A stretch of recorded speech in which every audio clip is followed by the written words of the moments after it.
Hi. Awesome. All right. Hi, everyone. Looking forward to having another great class here on Michael's Zoom platform.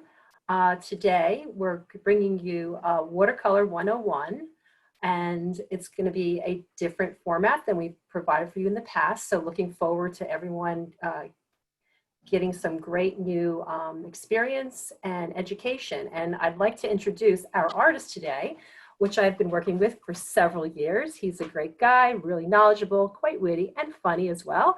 But more important, he's a wonderful artist, a really great source of inspiration for our team, Jimmy Leslie. Awesome. Thank you so much, Jeannie. Hey, everybody. Thanks so much for joining us today. I was really excited to wake up and do this today and join all of you. As Jeannie said, my name is Jimmy Leslie. I'm the resident artist for Winsor & Newton. And what that basically means is I get to work with the marketing team. I test new materials and give feedback to the chemists. I'll work on any art that's related to the brand. And I'm also their director of their education program, which is called the Fine Art Collective here in North America. And my background is that I'm a former college professor, and of course I'm a painter. So I say I was really excited today because I really like, this is a Watercolor 101. So for any of you who are new to watercolor, or maybe you're not even new, maybe you've been at it a little while and you're struggling, this is an opportunity today for me to share some tips with you that'll get you off on the right foot, that'll maybe break some bad habits if you have them, and help you really understand the potential of watercolor. So the one thing that's going to help us have success today, I want you to know that you can ask any questions. Do not feel like a question is too elementary, that it's too simple or too silly. I don't want you to feel like that. Don't. Ask a question. It's what I'm here for. Really happy to be able to answer those questions. And Jimena, if you could pin us down to the work surface here, we'll make that bigger for everybody. Thanks so much. So guys, what we're going to do, a few things, also housekeeping I'll just share with you as well. A few ways that you can find everybody. So of course, at Michael's Stores on Instagram. So if you're on Instagram, check that out. They have a lot of great stuff there.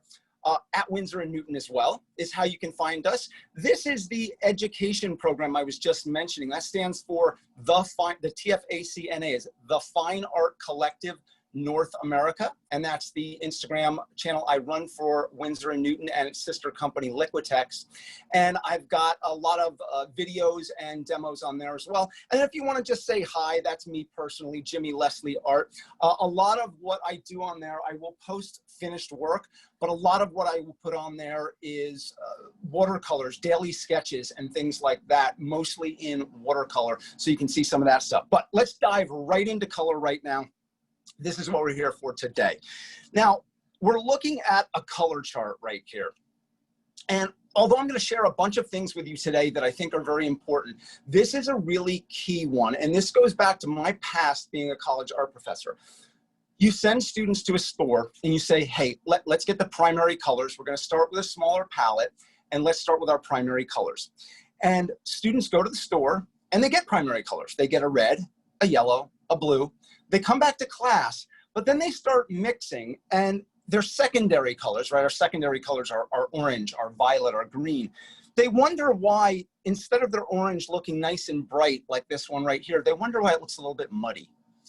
Maybe they look at their green and that looks a little bit murky. And maybe they look at their violet and that's maybe also a little bit muddy and not really clear. It doesn't have the clarity. That's because they haven't chosen the primary colors that are the suggested primaries from the particular manufacturer that they're buying from. So with Winsor & Newton, here's our suggested primary colors. And when I say suggested, everyone, what I mean by that is these are the colors that we know will give the cleanest secondary mixes. And we'll get into why that is, but here's what they are. So our very first one right here, let's see if we can get that in focus. There we go. That's Permanent Rose. That's our red, Permanent Rose. Okay, we have that. Our yellow, bring that up here. Let's get that in focus. Winsor Yellow. So Permanent Rose, Winsor Yellow. And then finally our blue. This is, get in focus. Got to let the camera adjust there.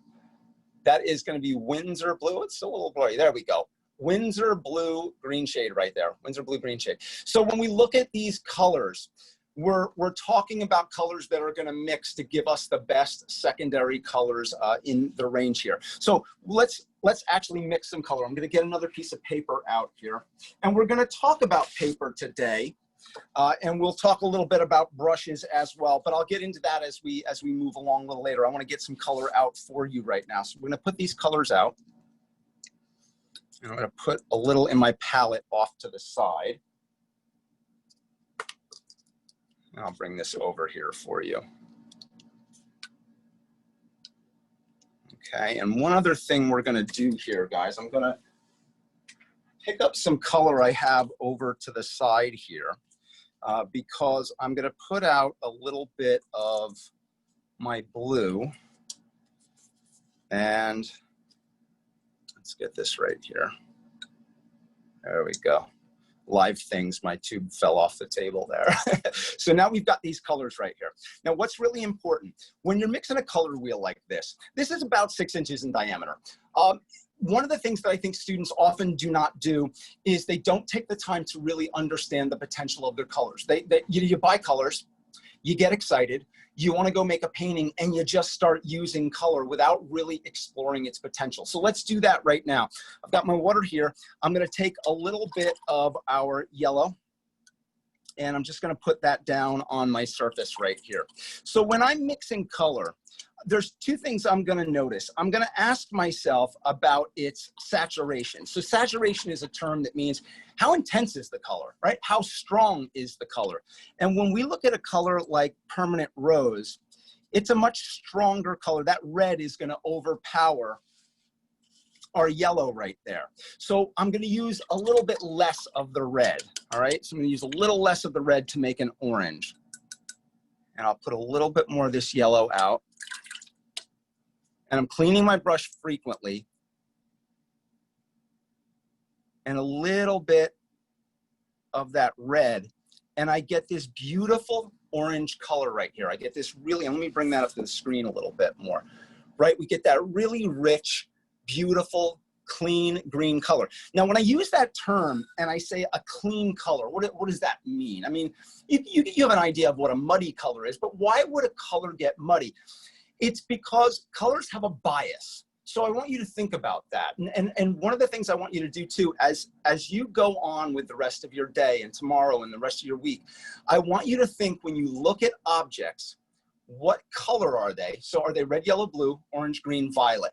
Know that every time that you look at a color after those 6 colors that I just said, red, yellow, blue, orange, green, violet, everything else is either a tint, a lighter version, or a shade, a darker version of a color. So for instance, if I said sky blue to you, you would know in your head, that's a very light blue. If I was to say navy blue, you'd know that's a very, very dark blue. So that's kind of telling you where that fits in a value scale from light to dark. But the other thing you need to understand is its temperature and its bias. So when we look at this right now, we're looking at an orange that is quite yellow, and that's what we have right here. But if we mix in more yellow with that,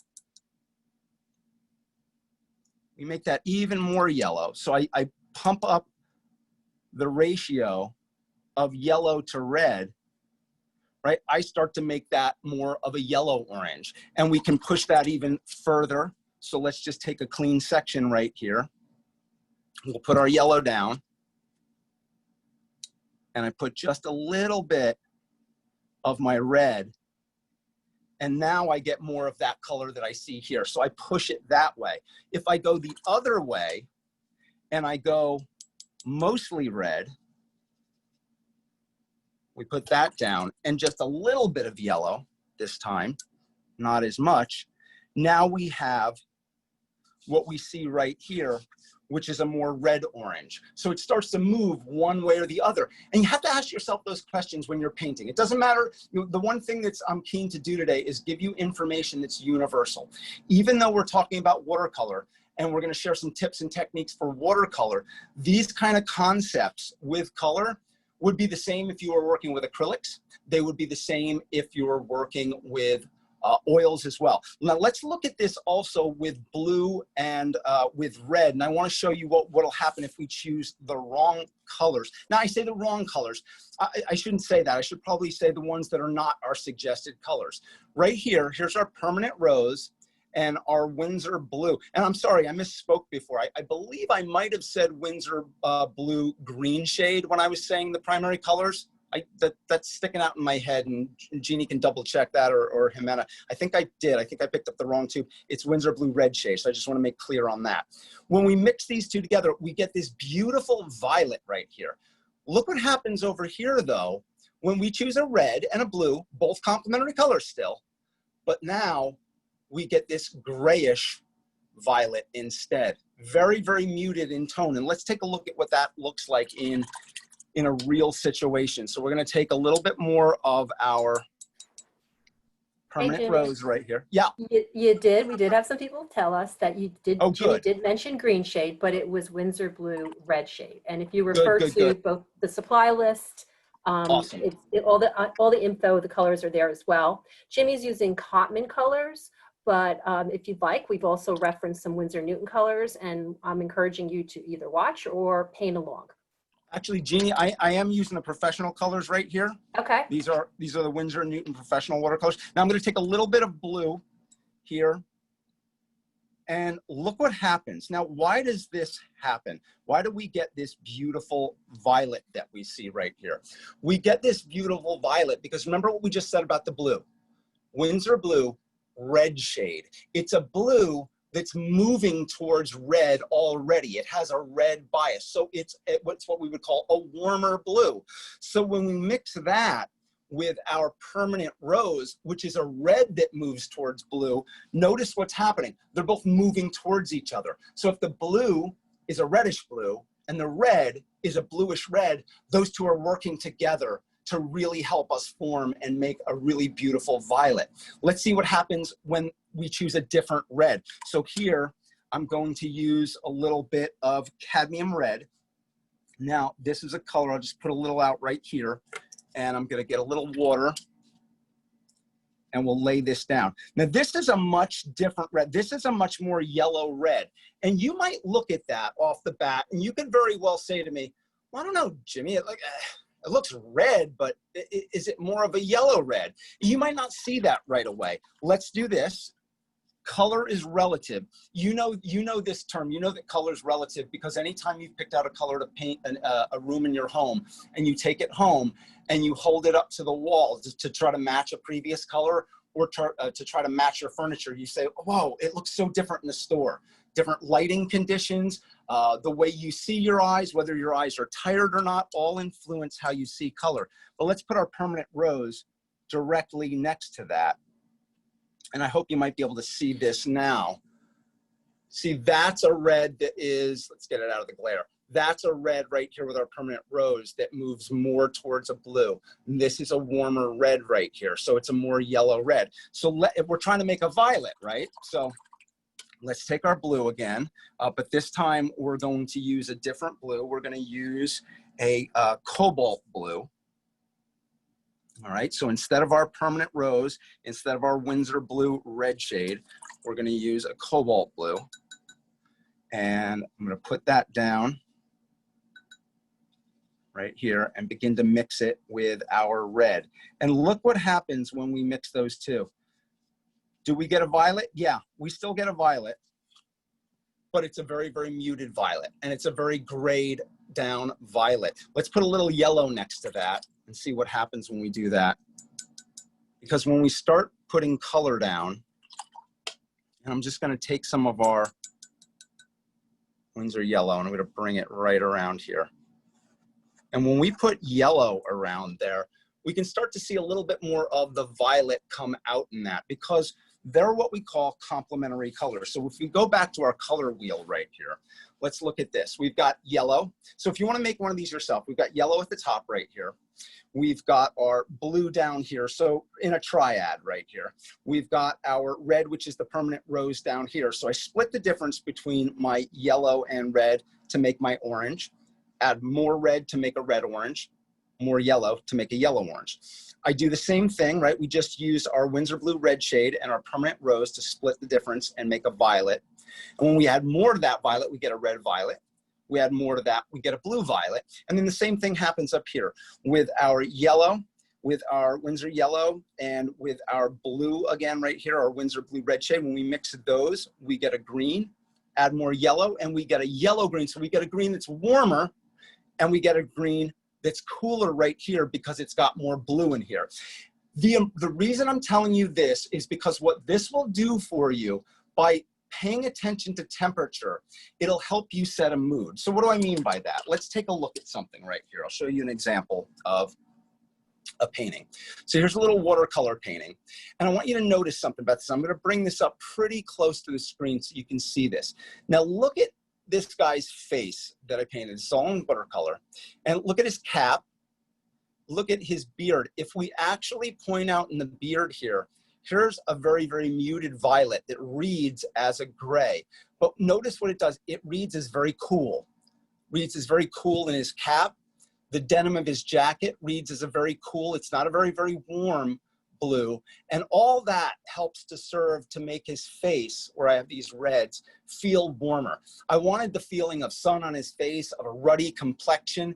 So that starts to stand out as quite warm. And let's block off the rest of everything here for a second. His face really starts to stand out as warm. And that's going to be something that helps you get a sense of mood in your paintings, is looking at the world around you and asking yourself first, what is the color? Red, yellow, blue, orange, green, violet. From there, asking yourself, how dark is the color, or how light is the color? Is it very, very light? Is it very, very dark? And then finally, what's the temperature as well? Show you two other examples of, or three other examples of temperature here as well. Let's look at this one right here. So this was a scene that I painted, and it was a tree that was backlit. The sun was coming through the tree. Now, overwhelmingly, I want you to notice two sections of this. It had an overwhelmingly warm feel to it because of the sunlight. So let's look at our green down here. It's an extremely yellow green.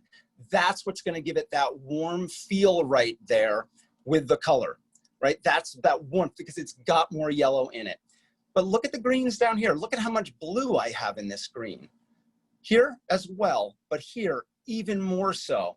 I've got a violet that really pushes towards a soft blue. So it lets this whole corner right here be very, very cool, as opposed to the warmth that we see here, as opposed to the warmth that we see up there. And that's what helps set and establish a mood for us. And we get the same kind of thing that happens here. Now here, I've really pushed color a lot. Notice a few things. Overwhelmingly down here in the street, it's cooler. But I've actually warmed up the lightest parts of the street with this hotter pink. And a lot of times we think of the street and asphalt of black, right? So we think of darker areas as being very black. We think of lighter areas as being very, very gray. But one of the things I try to do when I pay attention to color is think about where within that general cool area does it get a little warmer, where light hits some of the spots, and where can I think about temperature changes? Where the sun really hits back here, we get much warmer spots. And here's a big contrast. If we pay attention to how overwhelmingly warm most of this feels, look at the difference when we move to this. This was painted plein air just a few weeks ago. I was in the Delaware River, and it was a very, very cloudy day, very overcast. I took a kayak, found myself a boulder. I highly recommend this, everyone.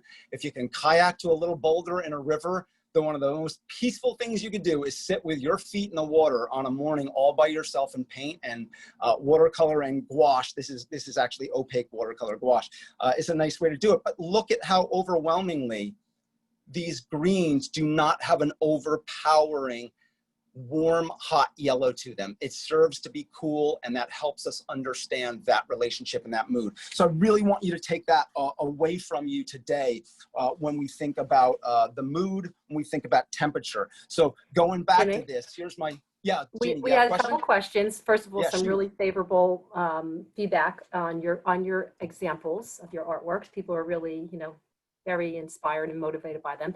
But one of the things someone's asking about is a couple things. They were asking about gouache, and that's a different conversation for this session. How does that compare to watercolor? But more importantly, that color wheel, you know, the relevance of that color wheel. And should everyone, as a rule of thumb, always start out with a color wheel? Yeah, that's a great question. As Jeannie said, gouache that's a bigger topic. And when we have the 102 next week, I could touch upon it for a few minutes. The nuts and bolts of that is gouache is an opaque watercolor, so it's not transparent like watercolor. But again, kind of a bigger conversation later. I am a huge fan of not only doing a color wheel, but any chart. And pardon me, I'm going to reach right over. We're in my studio, coming to you from New Jersey. And I'm going to move my little palette out of the way. I'm just going to show you, you bring up a great question. Should everybody do a color wheel? Well, this is an entire, I'm going to bring this into the screen here. This is an entire stack. I can't bring them all out. We don't have time for that. But 1, 2, 3, 4, 5, 6. There's 15, 20 different color charts that I have made in here experimenting with color. Because when you experiment with color, you understand its potential. So it's sort of like if you had a cooking class and you said, well, should I taste different spices and herbs? I say, absolutely you should. Of course, right? How would you really understand what that's going to be like on your palate and how it's going to affect your food? Imagine cooking, and you would never do this, I don't think.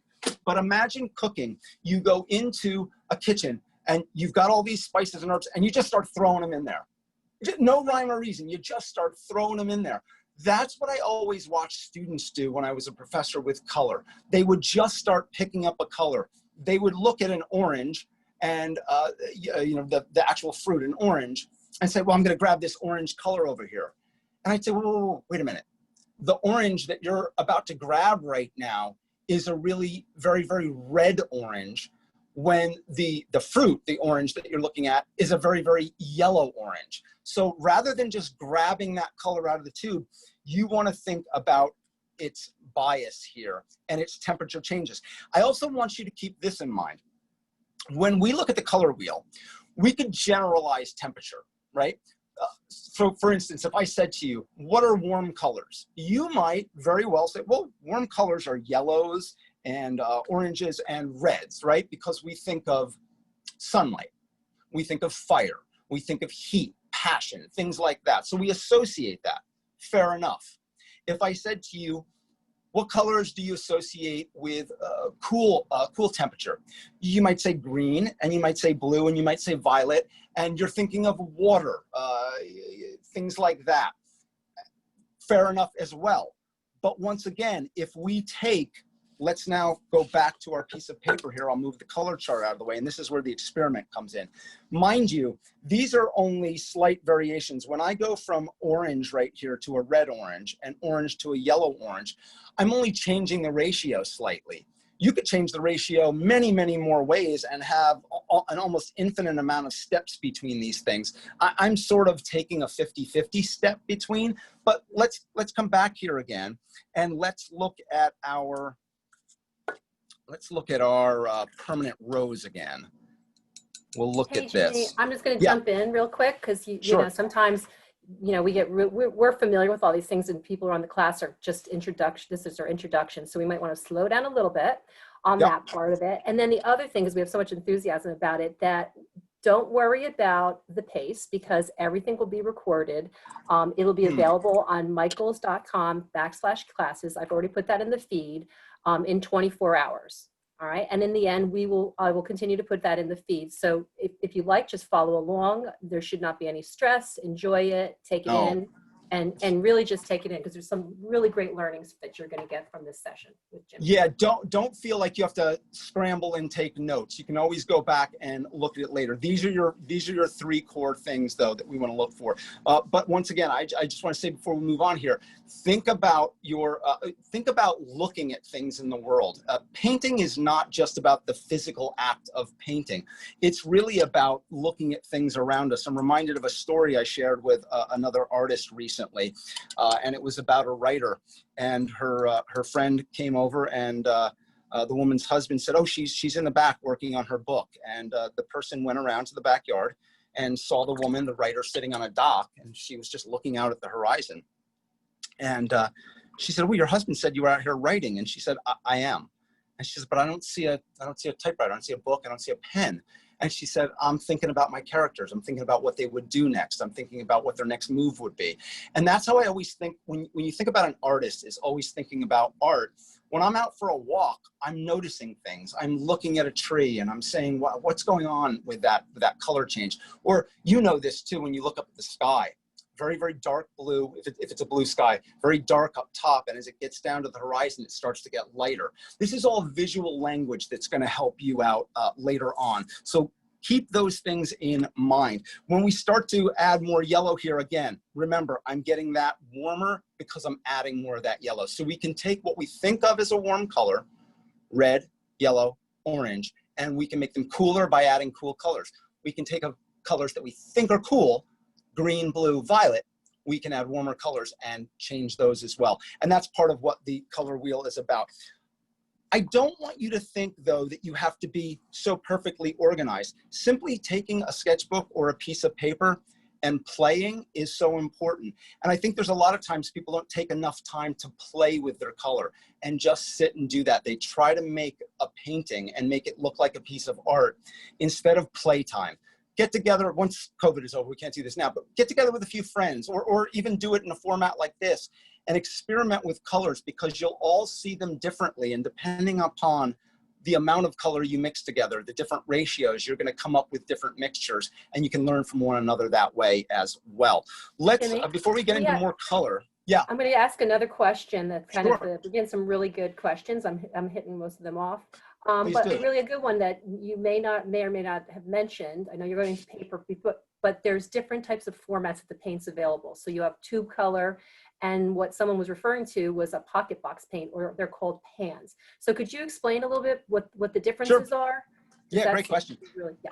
I like this question because, so we've got our tubes here, right? I don't think everybody knows what a tube is. And a tube is going to carry, of course, more, more volume in there. So if I really want to squeeze out a lot because I'm painting larger, a tube is great for that.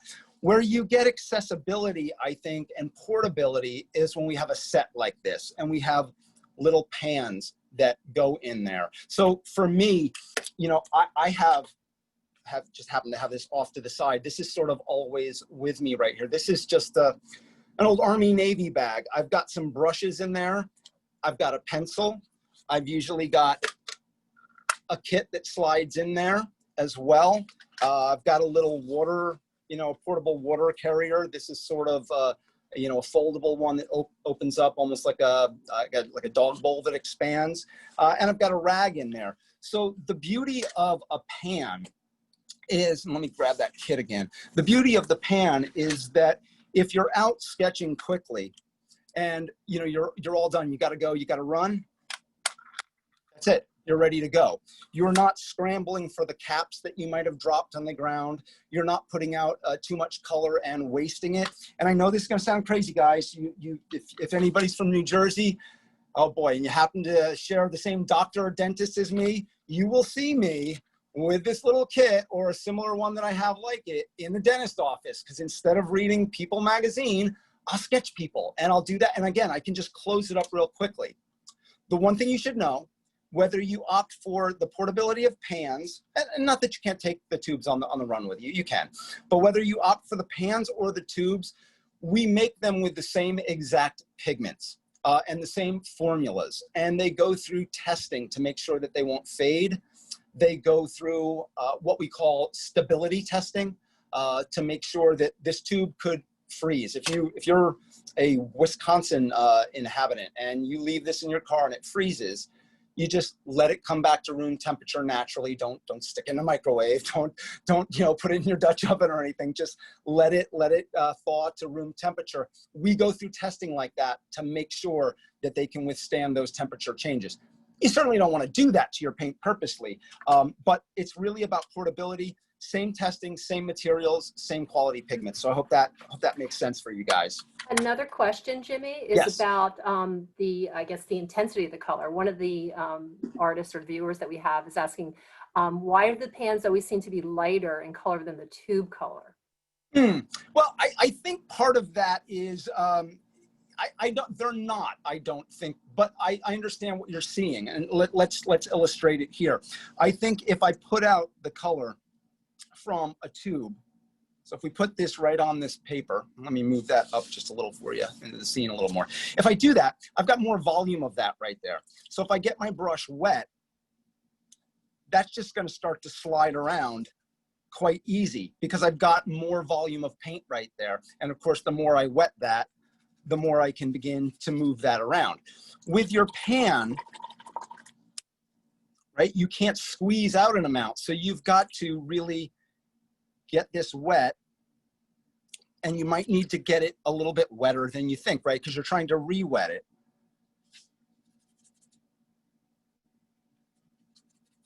And this is just a slightly different color that I have in a pan because, you know, we weren't necessarily talking about pans as a big subject today, but we still have, I can still move it around. I still have all this intensity of color as well. So I think you probably have to use a little bit more water with that. The other question that comes up, and I don't know if this was in the queue, but one of the things that happens sometimes is people will take a little palette and they'll fill it with their tube colors. And what they're attempting to do is make their own pans.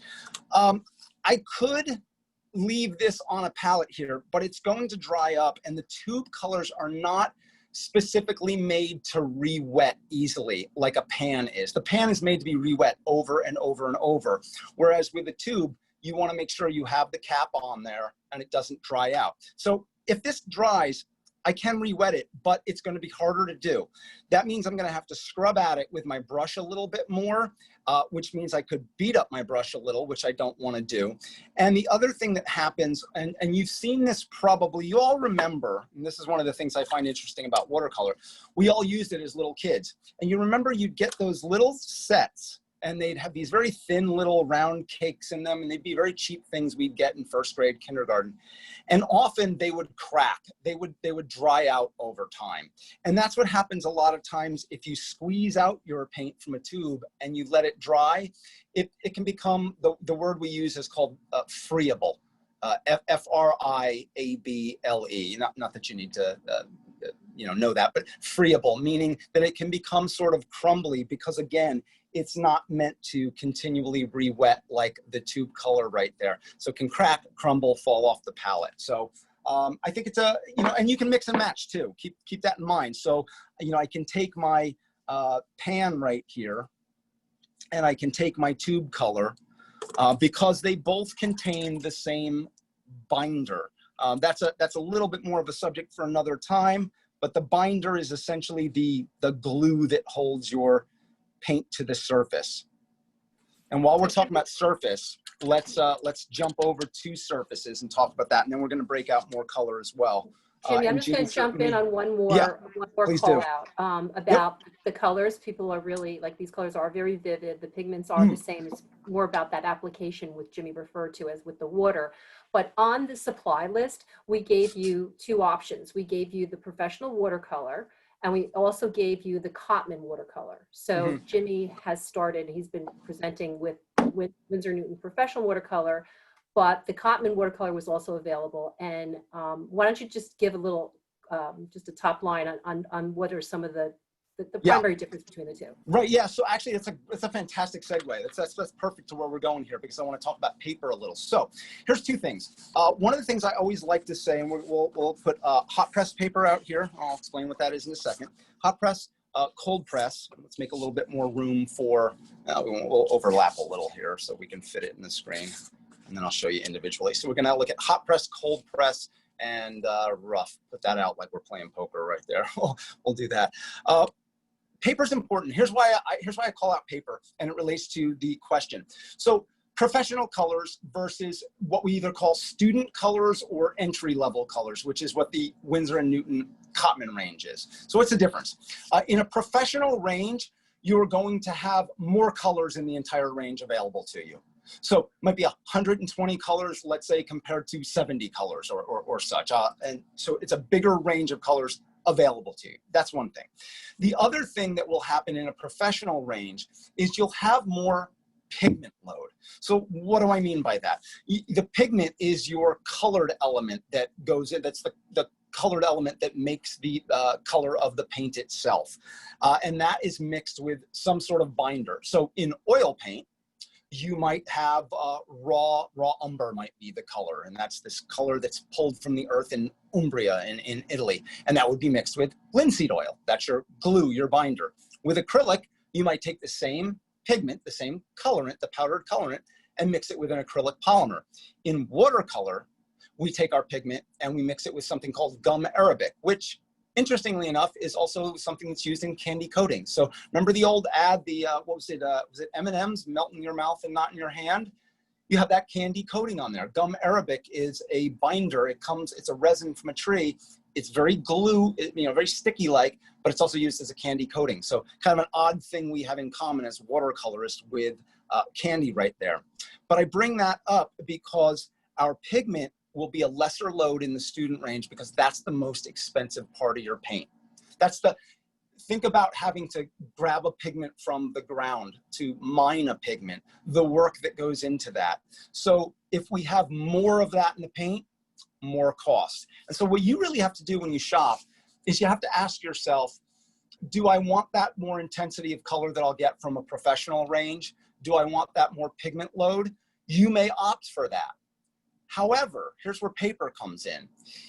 If you're going to the store, so you're on Michael's site, you're in the store, you're doing your curbside pickup, we're being responsible, right? We're doing all that good stuff at Michael's. If you're doing that and you're saying, you know what, my pocketbook's a bit tight right now. I need some paper and I need some watercolor. I need some colors. Here's my suggestion to you. If you're feeling a little crunch in the budget, spend more money on the paper. And what I'm using right here today is this is a Winsor & Newton professional watercolor paper. This happens to be the cold press variety, which I'll get to in a second. It's got this dark gray cover on it. And I say, why do I say spend more money on paper? That's what I would do, spend more money on paper and buy the Cotman, the more student or entry level colors. Here's why. If you were painting on a canvas with, let's say, acrylic, so I'm guessing as watercolorists or aspiring watercolorists, you're probably familiar with acrylic possibly as well. When we paint on a canvas, we put a layer of paint on the canvas. It sits on there as a discrete layer on the canvas. And so while I want a good quality canvas, it's not the same as watercolor where my color becomes part of the paper. It sinks into the paper. So I want you to imagine when you're using a paper, let's take the cheapest paper you could get, paper towel. You would never paint on that, right? That's insane. You take your paper towel because it's extremely absorbent and you want to wipe something off the counter. So what do we do with watercolor paper? We take, with a professional watercolor like the Winsor & Newton paper, what we call internally and externally size it. And so to cut through that jargon, basically in the process of it being pulp, we have a sizing that tempers the absorbency and makes sure it's not too absorbent or not absorbent enough. And when it goes through the paper making process, it gets externally sized again. So the sizing is think of almost like a starch that stops the paper from being, again, too absorbent or not absorbent enough. Why is that an issue for you? Because when you paint with watercolor, one of the things you want to be able to do, and we'll bring our scrap piece of paper back in here, I want to be able to fix mistakes. And I think a lot of times people feel like watercolor's unforgiving. I can't fix anything if there's a problem.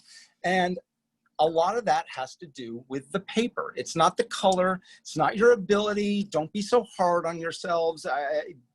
I've never a fan of that old cliche that we are our own worst critics. I want to be critical of some things I do, but I don't want to beat myself up.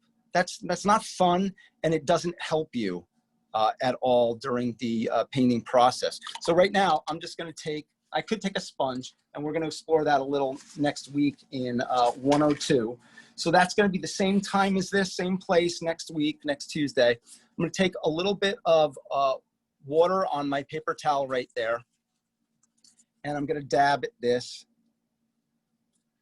and I'm going to lift color off there, right? So I should be able to lift a fairly good amount of that color off the surface right there.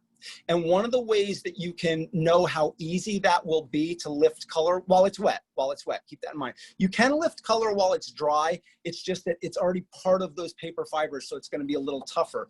But if you visit the Winsor Newton website, click on any color, when you go to watercolor, click on any color, and it'll let you know some characteristics of the color itself. So it'll tell you if it's a staining color. It'll say ST next to it. It'll say, and that you'll see a little matrix there. And a staining color is one that does just that. It really has a strong intensity that likes to stain the paper. That's going to be a little tougher to lift if you make a mistake, but a good paper is going to allow you to do that. I want you to take a step up from that silly example I gave you of a paper towel. Think of a copier paper. Could you paint on that with watercolor? You could start to, but I think you already know what's it going to do. It's going to buckle up. Notice that I'm painting on this and it's still a flat piece of paper. It's not buckling in a weird way. If I show you the edge, it's not doing that because it's able to absorb our water and not warp easily. So what does that have to do with? It has to do with a few things right here.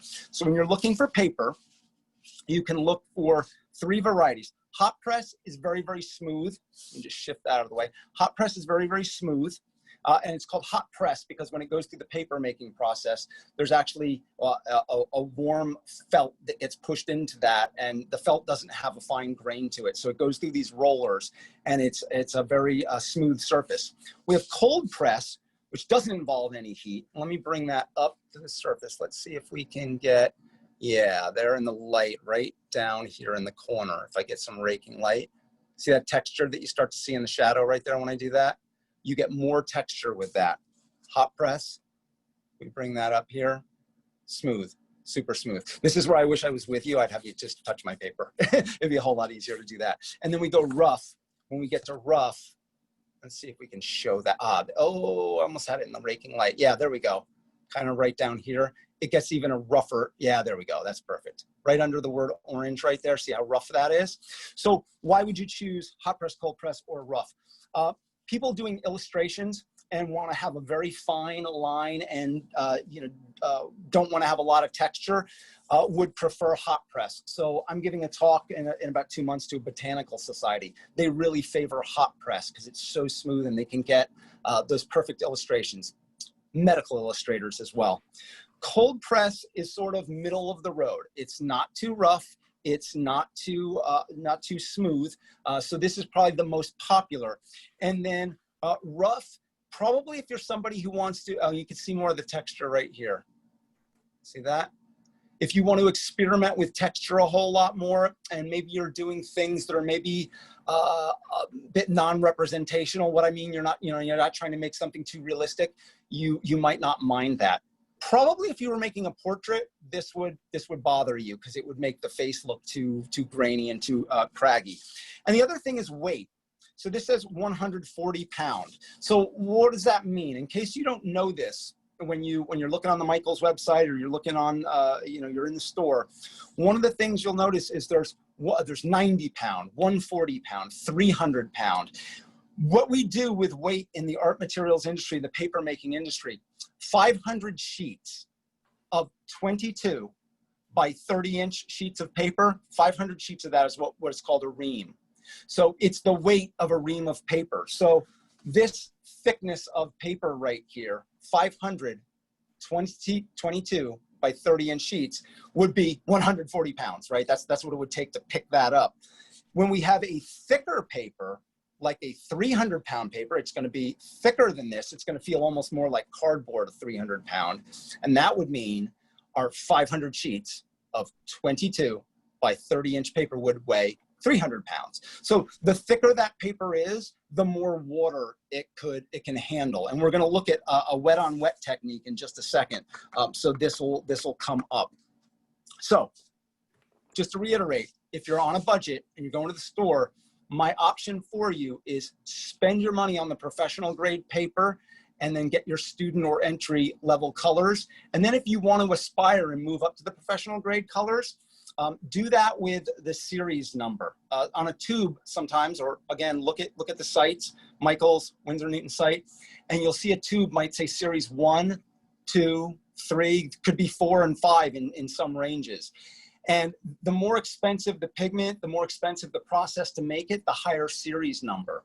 So if you have a student grade color like a yellow ochre, and that's a series 1, your jump in price to the professional yellow ochre is not going to be that much. It's going to be a lot more the higher the series number. So you can kind of move up and aspire to those things as well. Let's look at brushes while we do 2 other techniques that I want to make sure we leave you with today. So 3 brushes that I like to have in my arsenal, so to speak, and I think they're great brushes for anybody starting out, and then you can gravitate towards other.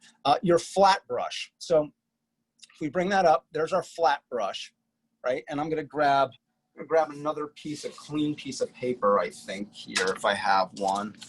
I should. So here's what we're gonna do. I'm gonna take this, and with my flat brush, I'm gonna bring my palette back in here, and I'm gonna show you, this is the brush I would use to lay down a wash of color.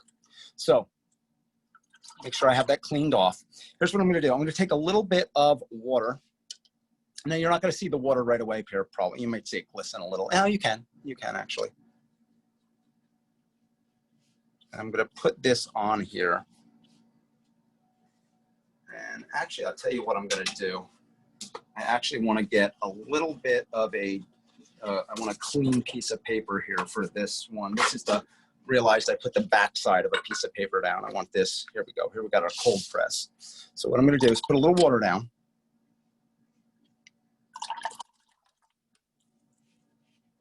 And I'm just gonna block out an area of water there. And I'm gonna take a little bit of color. And if I wanna wash that goes from, look at now I love when this happens. I wanna show you look at the beauty of watercolor moving there. Depending on how much water you have on a piece of paper, watercolor wants to move. And sometimes I think that people have a hard time with watercolor when they try to control it too much and they don't let the beauty of it start to flow when they work wet into wet. But sometimes you do, and there's such a gorgeous, this is one of the play things that I would do. Get your colors out and just let color drop into one another and see the beauty that starts to happen there. Let it flow around, let it move around a little bit more. That becomes very inspiring to me to see how color moves and water moves. But I'm gonna take a little bit more water here. I'm not gonna put as much this time. So I'm not gonna saturate the paper this time. And I'm gonna take my color, and I always like to have a piece of paper or something off to the side. I can do it here where I can get rid of excess color. But I'm gonna put some color down here. I'm gonna dab my brush over here, come over here, and just pull down. I'm gonna dab my brush again. I'm gonna come over here, and I'm just taking a little bit of water off each time I do this. Each time. So what starts to happen is I get what we call a gradated wash. So if you want to make a wash from darker to lighter, we keep doing that. And here I can go, I'm going to clean off my brush totally right now. I've got nothing on the brush, and I'll just pick up what's here and I'll pull down a little bit more. So we can get this nice transition from light to dark just by starting with a little bit of water up top. Make your mark, wipe off. Come over, pull down, make your mark, wipe off, and you'll get that transition. So if you're doing something like you're painting a sky, let's say, in a landscape, you may want to go from a blue. Let's try that over here. I get a little bit of dirty water here, but don't worry about that.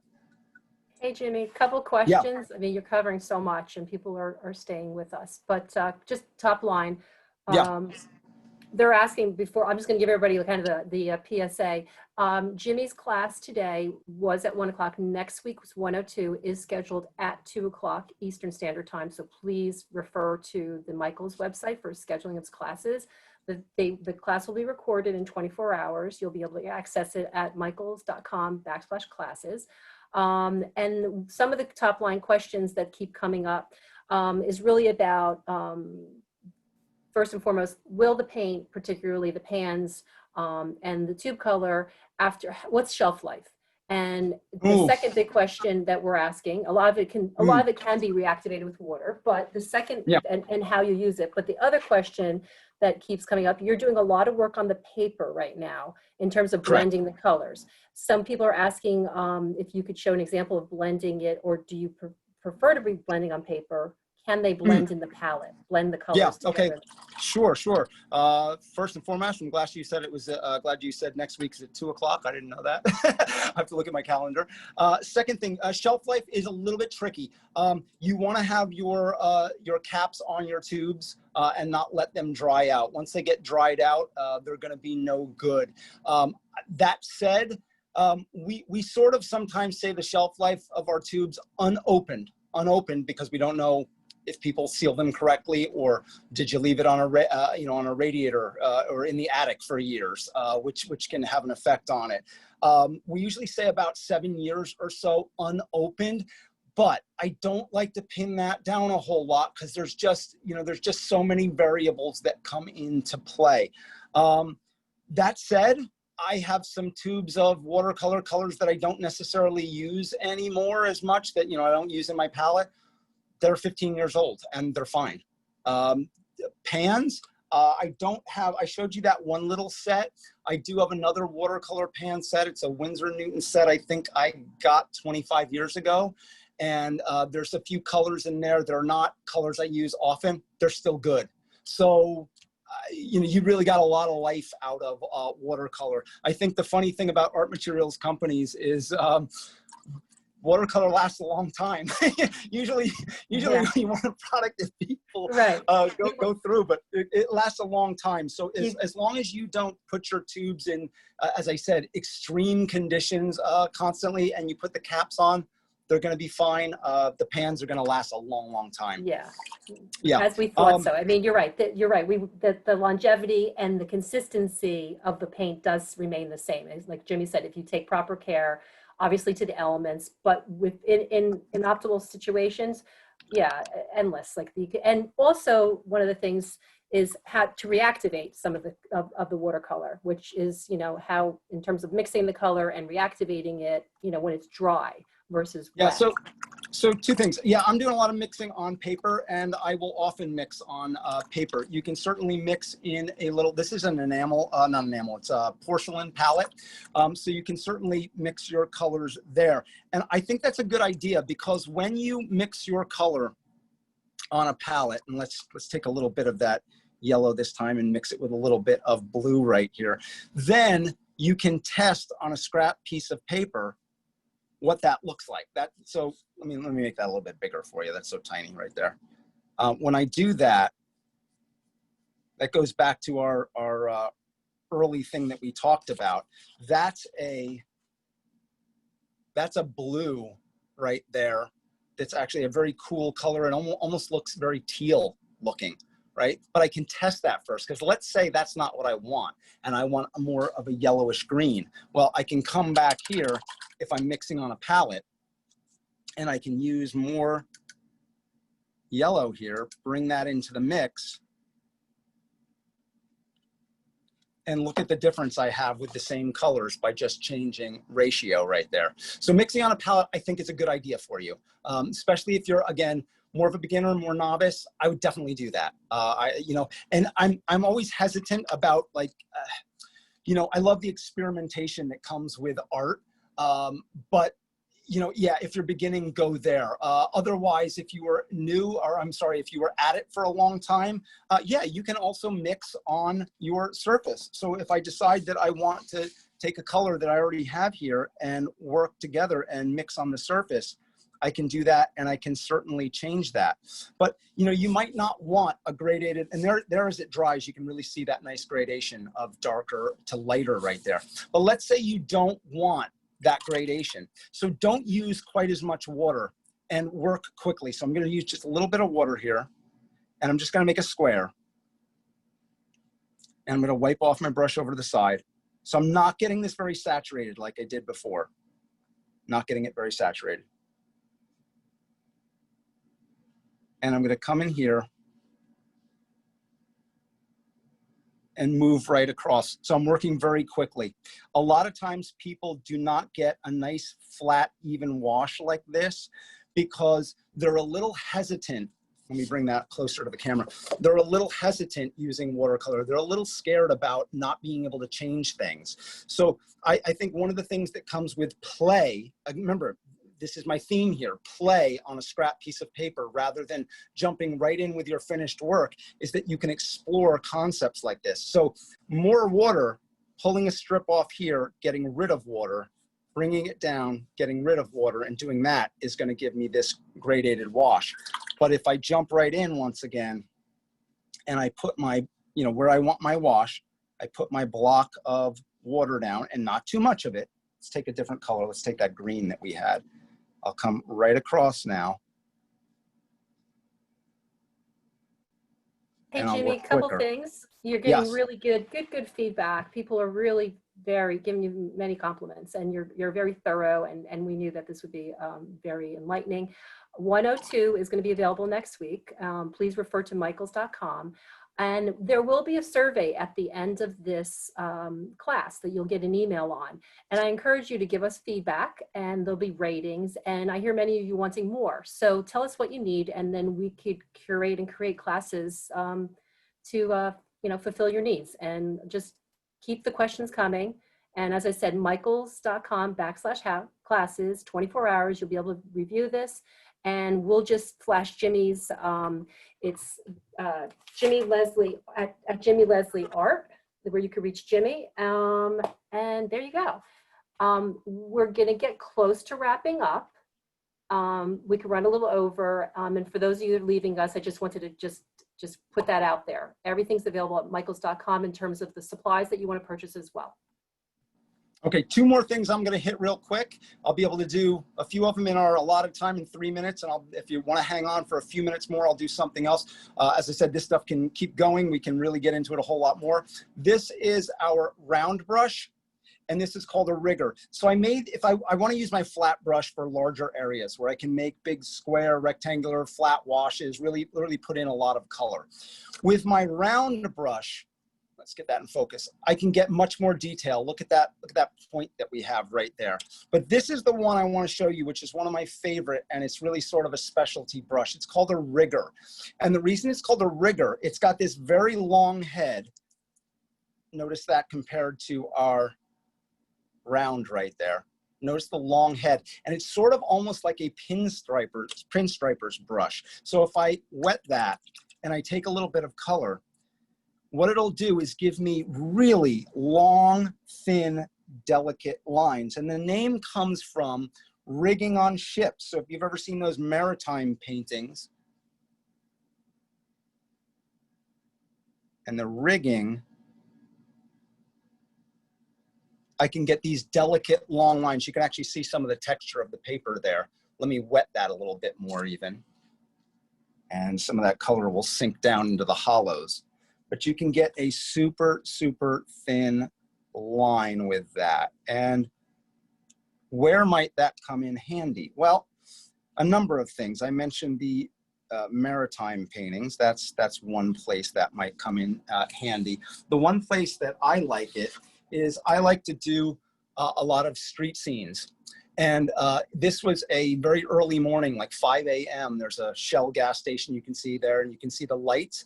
Those lights from the stoplight would hit in certain areas. It would hit the power lines up there. So if I can get super close, yeah, look at that. I can get those super delicate lines in there. And then the light skipped there and it picked up here again, and it skipped here. Could have been that those things were moving in the breeze. More here, the little bit of line for the, what is that, the light pole there and everything else. So the last thing I want to show you is working wet into wet right here with color. And one of the things I'll show you in my sketchbook right here is this little drawing of some sunlight that was over my studio, the place I'm in right now. And this is just a little quick experiment you guys can do on your own at home. I'm going to take a little bit of yellow, and we'll do it in this top corner here. And this is pretty quick. We can do this pretty quickly. I'm going to take my round brush this time. All right. Sometimes when you get a brush, it'll be a little stiff. There's usually something like gum arabic in there to keep it nice and sharp and pointy while it's on store shelves. So you just rinse that with water and that'll be fine. I'm gonna take my brush and I'm just moving it in a circular pattern, and I'm leaving the middle here dry. Let me move that up a little bit more. I'm leaving the middle dry, and I'm gonna take some of my color. Now I might do this in a palette off to the side. I'm doing it right here right now, simply because my palette's dirty. And watch what happens when I hit that. It kind of follows that ring that I put right there. And I'm just gonna move that around. I'm not worrying about a perfect circle. When you get light from a street light or the sun or the tail lights of a car, it's not necessarily perfect. And if it has a perfect circle to it, it ends up looking a little bit odd, especially the sun. I know it looks so perfectly round, but having the way the light radiates from it by having an irregular circle is nice. And then while this is wet, I'm gonna come in here with my red and just bring this around the outer edge right here. And I'm gonna let those colors sort of blend into one another. And I'm gonna do that again here. It's gonna pick up a little bit more yellow. And see how that water's starting to flow. And I'm just moving that around and then taking just a little more water. I just totally cleaned off my brush and pulling some of this color out like this. And so what I start to get is this sort of diffused light. We can make that bolder with more red to create more orange, but just doing a simple thing like that, a ring of water, a little bit of that yellow, a little bit more water, a little bit of that red in there is how I get that effect that we just saw right there. And then once I let that dry, so I do that here, once I let that dry, I can bring other colors over top of that. And if we have enough time in 102 next week, we'll touch upon that more because we're gonna get into more techniques. But just play with that concept. When you're done and inspired today, play with that concept. Little water, little color, little more water, little more color. Jimena, if you can come back to me here. Guys, this has been a lot of fun. I want you to keep in mind a few things as a recap right here.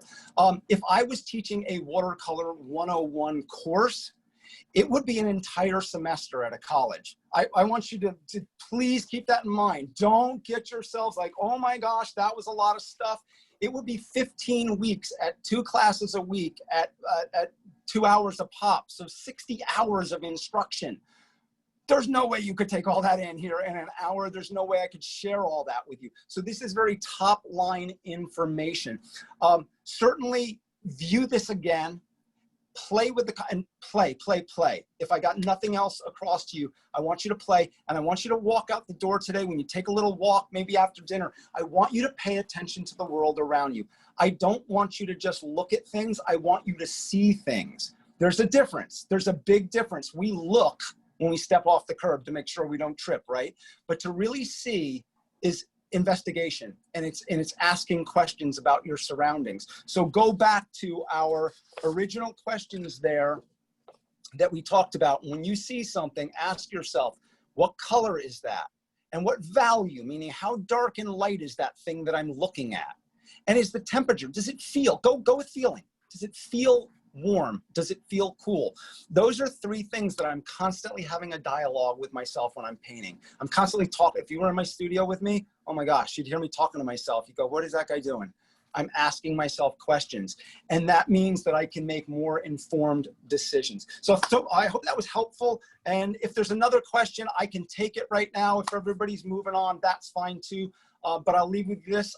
I'm so thrilled to be with you. And I want you to go out. I want you to be safe. I want you to be creative. And I want you to be kind to yourself in the process. That's so, so important. Don't beat yourself up when things don't go right. I make bad paintings all the time. It's that I get up and I do it again and try to make better ones. So thank you so much, guys.